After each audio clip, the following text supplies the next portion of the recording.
ময়মনসিংহে যথাযোগ্য মর্যাদায় পালিত হয়েছে ভ্যাট দিবস ও ভ্যাট সপ্তাহ 2025। ভ্যাট দিয়ে গর্ব দেশ, বৈষম্যহীন বাংলাদেশ, এই প্রতিপাদ্যকে সামনে রেখে সোমবার সকালে কাস্টম এক্সাইজ ও ভ্যাট বিভাগের ময়মনসিংহের উদ্যোগে অনুষ্ঠিত হয় সেমিনার।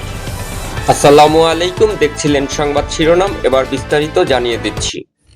অনুষ্ঠানে সভাপতিত্ব করেন অতিরিক্ত কমিশনার কাস্টমস এক্সাইজ ও ভ্যাট কমিশনারেট ঢাকা উত্তর মোহাম্মদ জিয়াউর রহমান খান।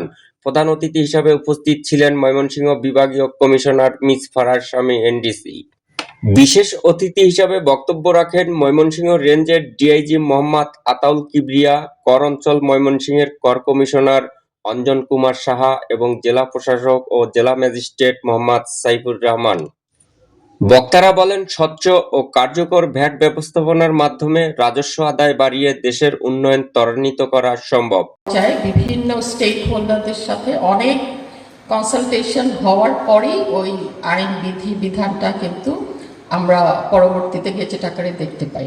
তাই জন্য ওই সময় হয়তো যারা ছিলেন নেতৃত্ব স্থানীয় তাদের হয়তো মতামত নেওয়া হয়েছে, ওয়েবসাইটে দেখে মতামত দিতে পারে। এই জন্য কিছু সময় কিন্তু ধরে রাখা হয় খসড়া আইনবিধি যখন প্রস্তুত হয়ে যায়।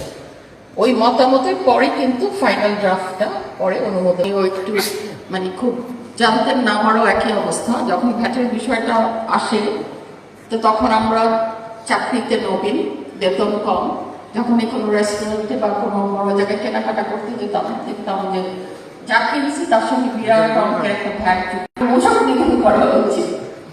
তখন আমি বুঝতাম না যে এটা আসলে সরকারের কিভাবে কাজ করে। কিন্তু দীর্ঘদিন সরকারি চাকরিতে আমরা এখন অনুধাবন করছি যে ভ্যাট যদি না হতো, একটা বাজেটের দুটো পার্ট থাকে সরকারের বাজেটে। আমরা আয় করি, আয় করে আমরা ব্যয় করি। যে আয়টা হয় সেই আয় দিয়ে সরকার কি করে? সরকার কিন্তু সেবামূলক কাজ করে। যেই সেবাগুলোতে সরকার কিন্তু আর্থিকভাবে লাভবান হয় না, কিন্তু জনসাধারণের কল্যাণে কাজ করে।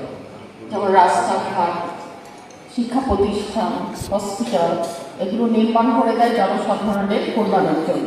আর বাংলাদেশ এখনো জিডিপির এশিয়ার মধ্যে ট্যাক্স জিডিপি রেশিওতে কিন্তু সবচেয়ে নিম্ন পর্যায়ে আছে। তার মানে আমরা এখনো সচেতন হতে পারি নাই। আমরা বুঝতে পারছি না এই ট্যাক্সটা দিলে পরিশেষে আমার কি লাভ হবে।